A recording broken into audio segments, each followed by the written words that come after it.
Good evening student. आज हम start करेंगे क्लास 11 फिजिक्स का चैप्टर नंबर 8 बी पार्ट। ठीक है ना। बी पार्ट हमारा क्या है? Motion of satellite.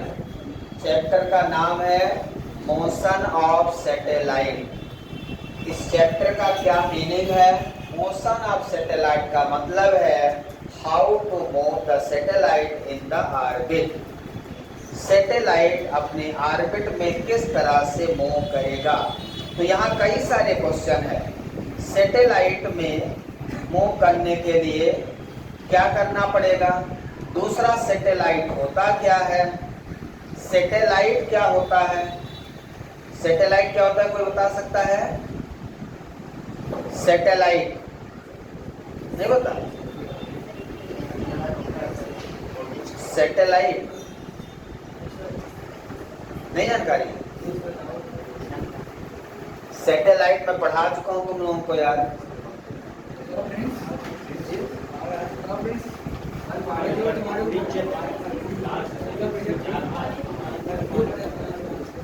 Heavenly body revolve around the earth, a body which revolve around the earth.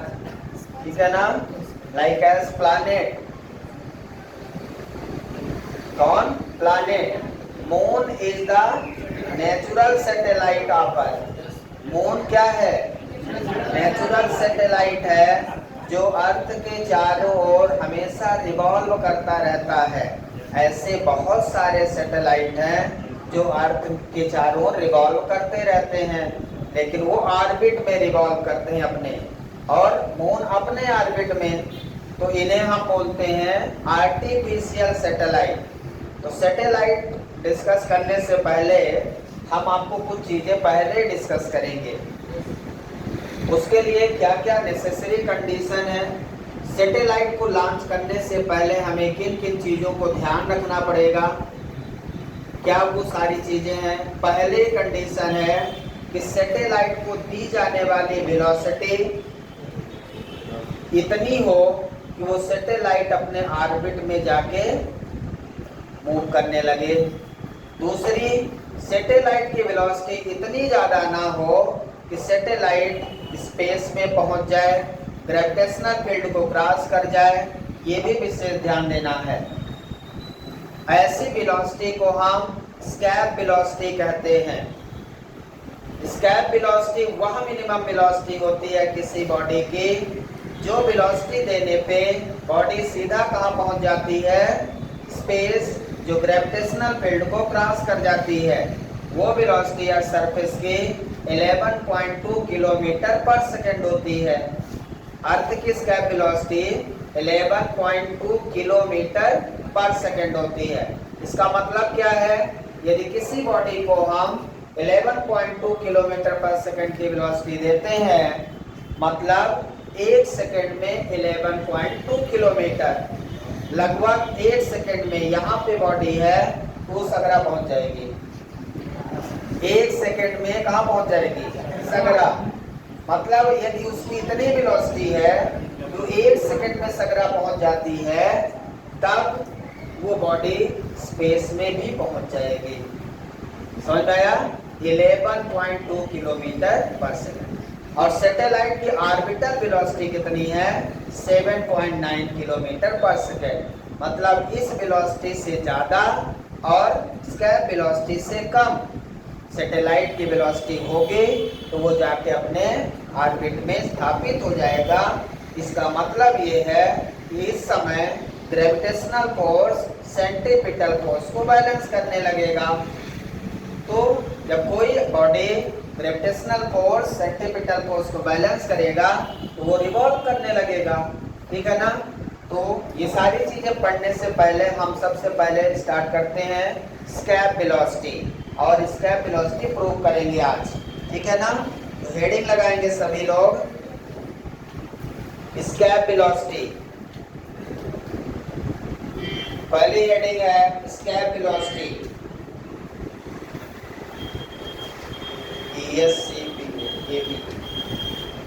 Definition लिखेंगे एस्केप वेलोसिटी की। the minimum velocity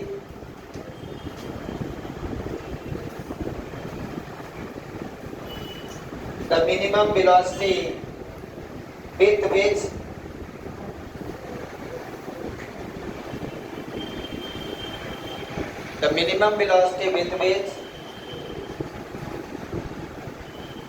a particle or body भी लिख सकते हैं, a particle or body has to be projected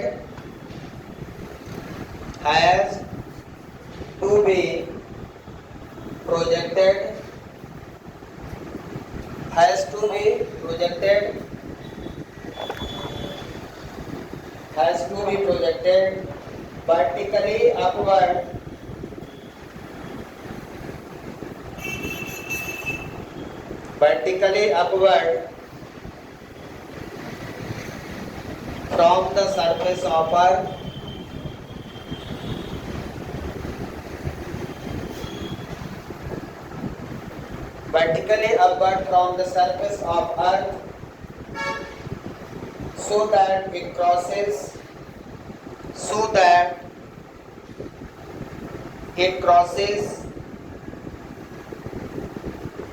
gravitational field,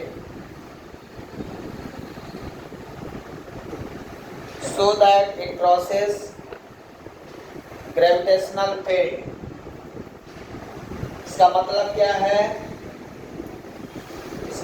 क्या है? Of Earth, gravitational field of Earth,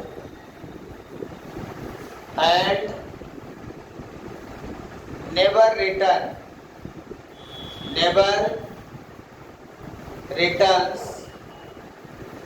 back on the surface of Earth. Escape velocity किसी body या particle की वह मिनिमम वेलोसिटी है जिस वेलोसिटी को देने के बाद बॉडी या पार्टिकल ग्रेविटेशनल फील्ड को छोड़ देगा। इसका मतलब never returns back on the earth surface. मतलब यदि बॉडी ग्रेविटेशनल फील्ड को क्रॉस कर जाती है तो उस बॉडी पे ग्रेविटेशनल फोर्स नहीं लगेगा। जैसे ये बॉडी है, ठीक है, इसमें हमने इसको इतनी वेलोसिटी दी कि ये कहाँ पहुंच गया? अर्थ की ग्रेविटेशनल फील्ड के बाहर। ये कोई भी बॉडी अर्थ की ओर गिरती है बिकॉज ऑफ ग्रेविटेशनल फोर्स। कोई भी बॉडी अर्थ की ओर गिरती है because of gravitational force.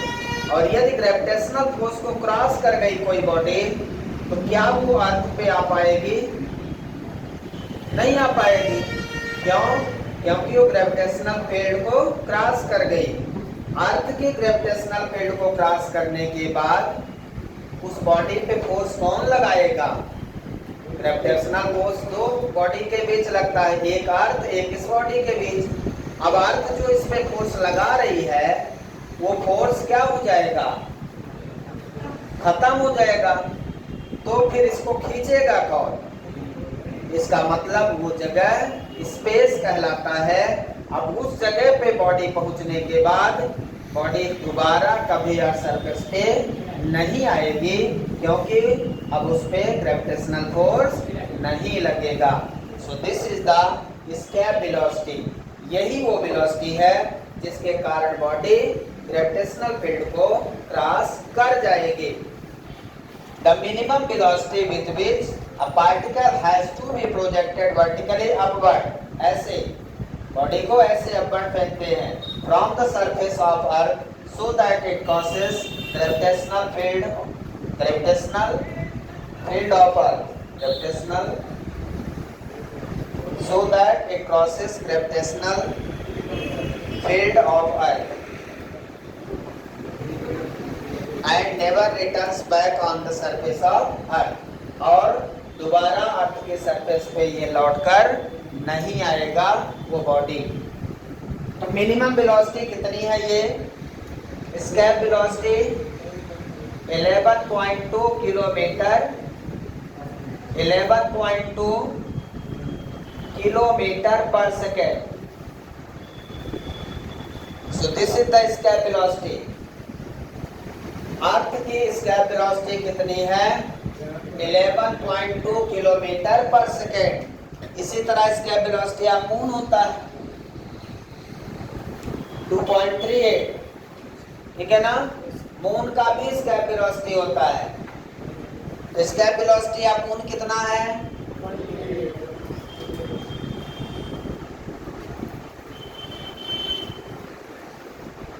velocity of moon 2.38 kilometre पर सेकेंड. ये escape velocity मून पे बहुत कम होती है. यही कारण है कि कहते हैं कि मून पे एटमॉस्फेयर नहीं है. कहते हैं ना? तो क्वेश्चन होता है why the atmosphere are not present on the moon? Why atmosphere not present on the moon? Because of the escape velocity of the moon are very small as compared to our surface. So these velocity are occupied by the particles due to the change of temperature. Temperature change होने के कारण भी कोई particle ये velocity पा जाता है. जैसे टेम्परेचर बढ़ता है तो पार्टिकल्स क्या होते हैं? बहुत तेजी से इधर उधर भागने लगते हैं. तो हीटिंग एरिया से कोल्ड एरिया की ओर पार्टिकल भागते हैं. ठीक है ना? तो क्या होता है? जो मून होता है वहां पे जो पार्टिकल होते हैं वो इतनी वेलोसिटी पा जाते हैं भागते समय. तो जब कोई पार्टिकल इतनी वेलोसिटी भागते समय पा जाएगा तो फिर चंद्रमा पे नहीं रहेगा. कहाँ पहुंच जाएगा? स्पेस में. अब वहां पे वो पार्टिकल रहेगा ही नहीं तो एटमॉस्फेयर कहाँ से बनेगा? लेकिन अर्थ सरफेस की जो escape velocity बहुत ज्यादा है 11.2 किलोमीटर पर सेकेंड. इस कारण से हमारे एटमॉस्फेयर अर्थ पे एटमॉस्फेयर बहुत ज्यादा पर्याप्त मात्रा में पाया जाता है. हर तरह की गैसेस होती हैं. वहाँ तो बहुत सारी गैस स्पेस में चली जाती हैं. ठीक है ना? गैसियस पार्टिकल का जब टेम्परेचर बढ़ता है तो बहुत तेजी से वो भागने लगती है रैंडमली. इसीलिए बहुत सारी गैस वहाँ पे पाई ही नहीं जाती. सारे क्वेश्चन का आंसर है escape velocity ऑफ मून. समझ में आया क्या? क्लियर है? अब हम प्रूव करेंगे escape velocity on the surface of earth. Heading लगाएंगे एक्सप्रेशन फॉर escape velocity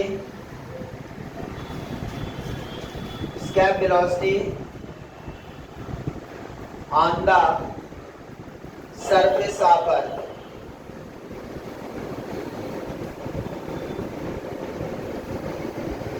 अब हम escape velocity को प्रूव करेंगे. ठीक है ना?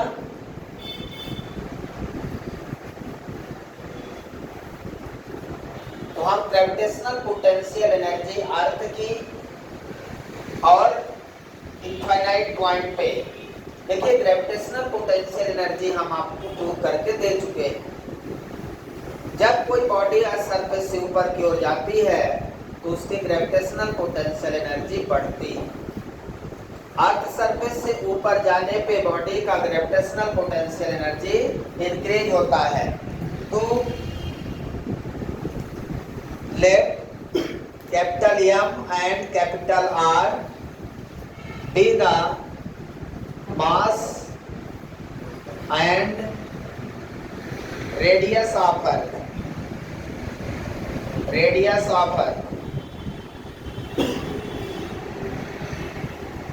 माना कैपिटल M और कैपिटल R अर्थ का रेडियस है and small m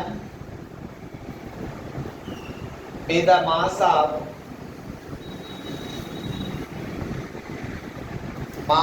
body. The potential energy,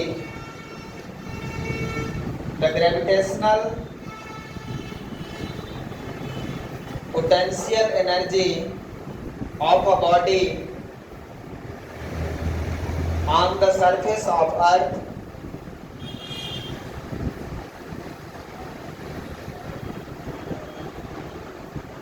U अर्थ पे कितनी होती है -Gmm/r। So this is the formula gravitational potential energy prove किया था हमने -Gmm/r। ये है gravitational potential energy on the surface of अर्थ। अब ग्रेविटेशनल पोटेंशियल इंक्रीजिंग, तो ग्रेविटेशनल पोटेंशियल एनर्जी क्या होती है, बढ़ती जाती है यदि कोई बॉडी या सरफेस से दूर जा रही है। तो gravitational potential energy increases, gravitational potential energy increases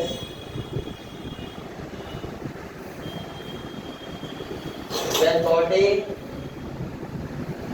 moves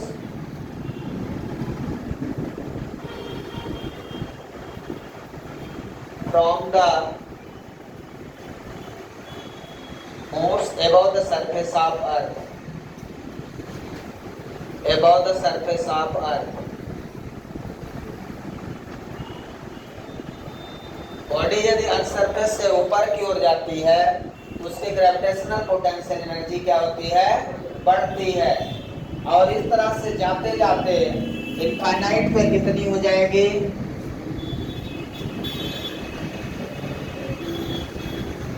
eight infinite gravitational potential energy क्या होगी,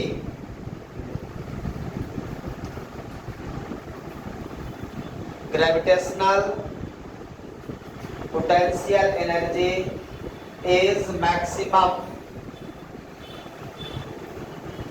कितनी हो जाएगी इनफाइनाइट पे, मैक्सिमम हो जाएगी बढ़ते बढ़ते। तो U infinite equal to maximum कितना, आर इक्वल टू इनफाइनाइट 0 हो जाएगी। मैक्सिमम ग्रेविटेशनल पोटेंशियल एनर्जी कितनी होगी, 0 होगी। सोच रहे हैं 0 मैक्सिमम कैसे हो सकता है क्योंकि ये माइनस में है। अर्थ की ग्रेविटेशनल पोटेंशियल क्या है, माइनस में। जैसे जैसे ऊपर उठेगा तो माइनस से आगे बढ़ेगा। मान लो कोई चीज -10 है तो पहले -9, -8, -7, 6, 5, 4, 3, 2, 1, फिर 0 आएगा। तो मतलब बढ़ रहा है ना। निगेटिव में वैल्यू जितनी छोटी होगी वो वैल्यू उतनी बड़ी होती है। ठीक है, तो इस तरह से अब हम देखते हैं कि अर्थ सरफेस और इनफाइनाइट पे हमारी जो ग्रेविटेशनल पोटेंशियल एनर्जी है वो कितनी चेंज हो रही है। तो change of gravitational potential energy delta U equal to U infinite minus U Earth. Infinite पे पोटेंशियल एनर्जी और अर्थ पे potential energy, change in gravitational potential energy. यहाँ पे आपको मिलेगा U इनफाइनाइट 0 है, माइनस Gmm/r। तो हमारी एनर्जी पोटेंशियल एनर्जी कितनी मिल गई, Gmm/r। ये हमारा आ गया ग्रेविटेशनल पोटेंशियल एनर्जी। यहाँ तक नोट डाउन करेंगे। क्लियर है। इसके बाद अब बॉडी का मोशन भी हो रहा होगा। जब कोई बॉडी अर्थ सरफेस से इनफाइनाइट तक जा रही है तो उसकी कुछ ना कुछ वेलोसिटी होगी, उसकी कुछ ना कुछ काइनेटिक एनर्जी होगी कि नहीं। तो काइनेटिक एनर्जी अर्थ सरफेस से ऊपर जाने पे घटेगी क्योंकि उसकी वेलोसिटी घटेगी। So let E be the scalar velocity let be with the scalar velocity of body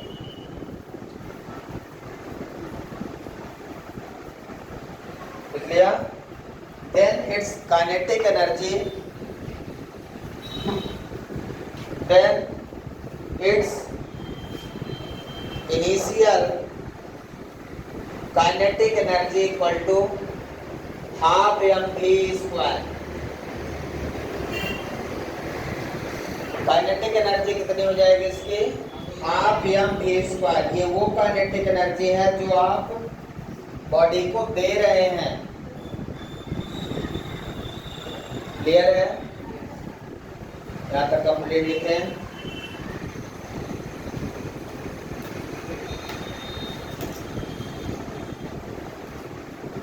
So it is clear that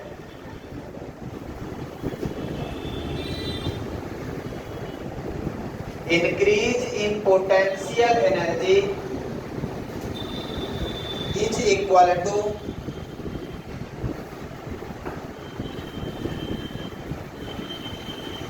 initial kinetic energy। Increase in potential energy, देखिए potential energy जितनी बढ़ती जाएगी काइनेटिक एनर्जी उतनी घटेगी, है ना? Kinetic energy नहीं घटेगी। मतलब अर्थ की सरफेस पे initial kinetic energy half M V square, उस समय उसकी वेलोसिटी मैक्सिमम है और पोटेंशियल एनर्जी क्या है? मिनिमम है। जो भी है वो मिनिमम।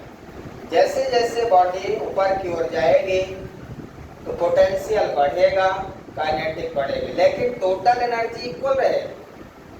अर्थ की सरफेस पे जितनी काइनेटिक एनर्जी है, पोटेंशियल एनर्जी भले कम है, लेकिन लॉ ऑफ कंजर्वेशन कहता है कि दोनों एनर्जी हमेशा लॉ ऑफ कंजर्वेशन को फॉलो करती हैं। तो टोटल एनर्जी जो होती है वो हमेशा इक्वल होती है, कंजर्व रहती है। एक बढ़ेगी तो दूसरी घटेगी, लेकिन टोटल कंजर्व रहेगी। तो यहाँ पे हमारा कहने का मतलब डेल्टा यू इक्वल टू हमारा हो जाएगा काइनेटिक एनर्जी। ठीक है? चेंज ऑफ पोटेंशियल एनर्जी या इंक्रीज इन पोटेंशियल एनर्जी किसके बराबर होगी? काइनेटिक एनर्जी के। पोटेंशियल एनर्जी किसके कारण बढ़ रही है?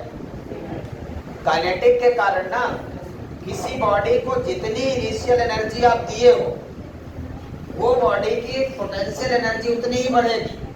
तो जितनी उसकी पोटेंशियल एनर्जी इंक्रीज होगी, वो दी गई इनिशियल काइनेटिक एनर्जी के बराबर होगी। यदि आपने उसको बहुत कम काइनेटिक एनर्जी दी है तो बहुत कम पोटेंशियल एनर्जी बढ़ेगा। तो जितना चेंज आएगा पोटेंशियल एनर्जी में, वो किसकी वजह से आएगा? इनिशियल काइनेटिक एनर्जी की वजह से आएगा। So this energy are equal. ठीक है? तो यहाँ पे ये कितना है? G M M by R equal to half M V square. M से एम कैंसिल हो जाएगा, ये 2 को यहाँ मल्टीप्लाई कर लो। वी स्क्वायर इक्वल टू कितना हो जाएगा? 2 जी एम बाई आर। यहाँ तक डाउट है कुछ? अब यहाँ से v कितना होगा? Under root 2 G M by R. ये फार्मूला बना,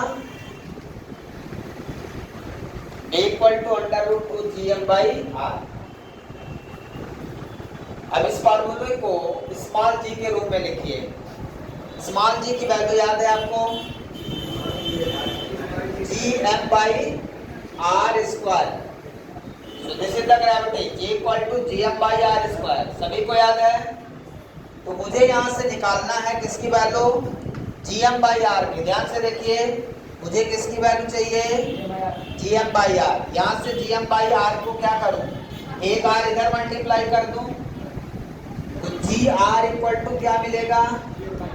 जी एम बाई आर। इसका मतलब ये है कि जी एम बाई आर की जगह मैं जी आर रख दूँ, तो ठीक है, gm/r की जगह स्मॉल gr पुट कर दूं, g v equal to under root 2gr. So this is the expression for escape velocity of earth surface. किसी कोई डाउट है इसमें? यहाँ तक कंप्लीट किए तो फॉर अर्थ सरफेस के लिए निकालेंगे, ये आ गया हमारा escape velocity. अब अर्थ सरफेस के लिए देखते हैं, for earth escape velocity for earth surface, escape velocity for earth surface मतलब किसी बॉडी को यदि अर्थ सरफेस से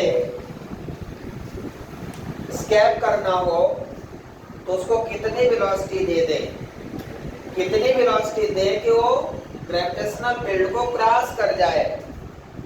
तो ग्रेविटेशनल फील्ड को क्रॉस करने के लिए हमारा स्केप वेलोसिटी का फार्मूला है 2gr. मतलब g वैल्यू रखेंगे 9.8, अर्थ की ग्रेविटी रखना है 9.8 मीटर पर सेकेंड स्क्वायर और अर्थ का रेडियस रखना है 6.4 10⁶ metre. So this is the radius of Earth. ये वैल्यू याद कर लीजिए सभी लोग. अर्थ का ग्रेविटी और अर्थ की रेडियस रखेंगे इस फार्मूले में, तो under root twice of 9.8 into 6.4 into 10⁶. Value को सॉल्व करेंगे, ठीक है, तो ये आएगा 11.2 इंटू 10⁻3. ठीक है, 10⁶ है तो इसका रूट हटाएंगे तो 10⁻3. कोई भी पावर रूट के अंदर है तो बाहर निकलता है तो पावर हाफ हो जाता है, याद रखिए. तो पावर अंदर हमेशा इवन पावर रखिए और बाहर निकालिए तो हाफ हो जाएगा. ऑड नहीं रखना कभी भी, क्योंकि ऑड होगा तो बाहर निकलेगा नहीं. रूट के अंदर पावर को हमेशा इवन रखना. मान लो ये 7 होता तो इसको 6 करते, 0 कहीं मल्टीप्लाई कर देते, 6 हो जाता तो बाहर निकल आता 10⁻3. ठीक है, तो 10⁻3 बाहर निकल आया, बाकी इनका रूट इतना आ गया 11.2. ये सॉल्व कर लेंगे, आप घर में चेक कर लेना. 11.2 इसको 10⁻3 को किलोमीटर लिखते हैं, मतलब ये जो वैल्यू आई है ये मीटर पर सेकंड में आई है. इसमें आई है मीटर पर सेकंड में, इसको किलोमीटर में लिखेंगे 11.2 किलोमीटर पर second. So this is the escape velocity on the surface of Earth. इसका मतलब ये है कि किसी भी बॉडी को मैं 11.2 किलोमीटर की वेलोसिटी दे दूं तो वो बॉडी ग्रेविटेशनल फील्ड को क्रॉस कर जाएगी and never returns back on the surface of अर्थ. वो बॉडी दोबारा अर्थ सरफेस पे लौटेगी ही नहीं यदि किसी भी बॉडी को ये हम दे दें. ये मिनिमम वेलोसिटी मतलब 11.2 किलोमीटर मिनिमम है. यदि आपने 11.1 कर दिया तो बॉडी लौट आएगी. 11.1 किलोमीटर पर सेकंड दिया तो बॉडी लौट आएगी. आपको अभी डेफिनेशन में मैंने क्या लिखाया है, it is the minimum velocity required. Minimum velocity 11.2. 11.3 दीजिए, 4 दीजिए, कोई दिक्कत नहीं. 12 दे दीजिए, कोई दिक्कत नहीं, नहीं लौटेगी. लेकिन 11.2 से कम दिया लौटेगा. इसलिए ऐसा काम नहीं करना, ठीक है, लौटाना नहीं. लिख लिया आपने, कंप्लीटेड. इसके बाद मून के लिए निकालते हैं. मून सरफेस के लिए देखिए तो फार्मूला तो यही रहेगा, केवल मून पे ग्रेविटी जो है और मून की रेडियस. मून की ग्रेविटी कितनी होती है 1.63. मून का रेडियस कितना है 1.74.